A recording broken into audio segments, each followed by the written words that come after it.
mean, to come back to a place where we did really well. I mean, I did really well last time in 2015.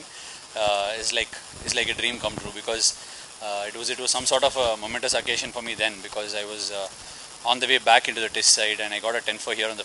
I got a 6-4 on the first day, then went on to get a 10-4 on the fourth day. So third day I think, and it brings back a lot of good memories coming back to the same venue.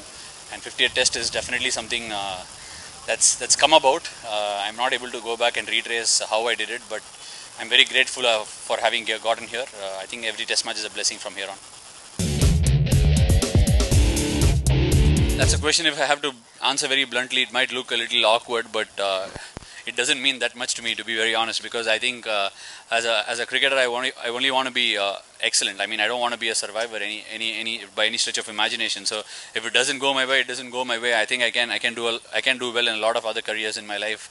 I do think I'm intelligent enough to cope on with it. I don't like to hold on to things desperately. I will only do so until I really enjoy doing it. The day I think I cannot improve anymore, or I cannot be excellent, or I cannot perform at the best of my abilities, I don't think anybody needs to tell me. So I'm not a desperate person that way. I just have a lot of pride about myself. I think I can do so much, and all my disappointments, all my improvements, and all the way I talk, everything stems from the fact that I can be excellent. So there is no more to it. And from then on, equations change and equations tend to remain the same. But I think it's only my attitude towards the game, and it's only my performances towards the game that's changed over the years. Yeah, I think I've achieved reasonably well with the bat. Like I said, I do set high benchmarks for myself. I would say I'm pretty low on the kind of average that I would have liked to have today, because at one point I started with about 42, 43, and probably today I'm at 33.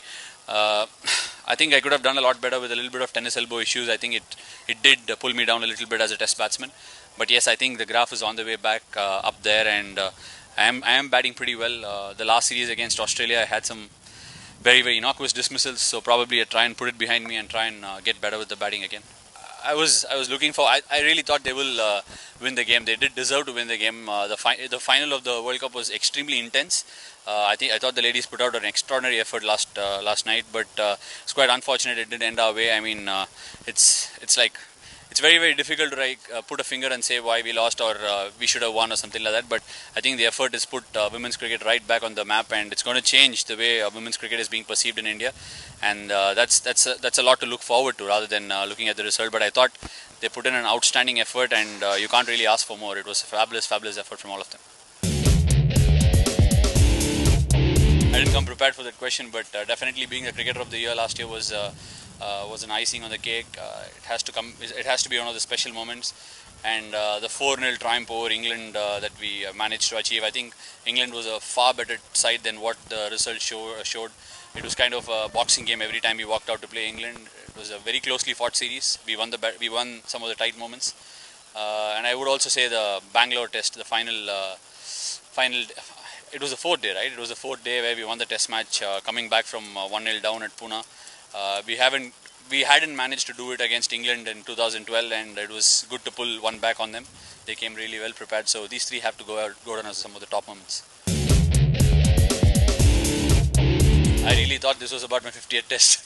Anyway, I think I saw that question coming. So I think we well past that moment. The decision has been made, and the decision is definitely not something that I can really comment on. But Ravi Bhai has been a fabulous person to have in the dressing room. Even the last time when he was here, I think he was here in Gaul, and we lost that test, and he really picked us up from that low point in our careers. And he's someone who can really have a positive influence on the dressing room, and we are looking forward to working together and producing some amazing results. Especially in the Indian team, I would say yes, because the amount of pressure you put on, not only from within the team, from outside, external factors, and also, I mean, you have to understand that this is an excellent Indian team. In the past, I think people with, I mean, if you look at teams around the world, they do get an extended run. Youngsters do get to play a few more games than what they get to play in India. That's because of the kind of team we have put on the park, and we do have some excellent cricketers sitting outside as well.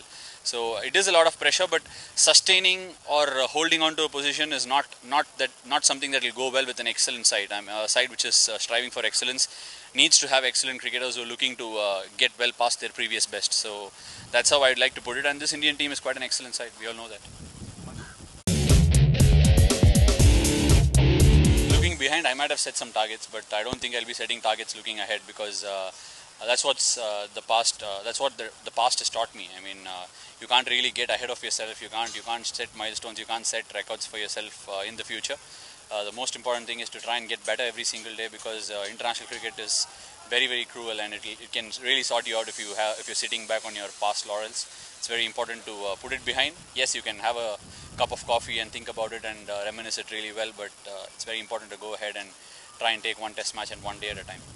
Preparation time and what I want to take as a cricketer getting into a test match is pretty much the same, but I think awareness as a cricketer and my general experience, I can very well sense it. Even today at practice I was able to sense what sort of an experience I can go into this test match with, what learnings I can put into practice, and how much I've become as a kind of a rounded off cricketer over the last few years.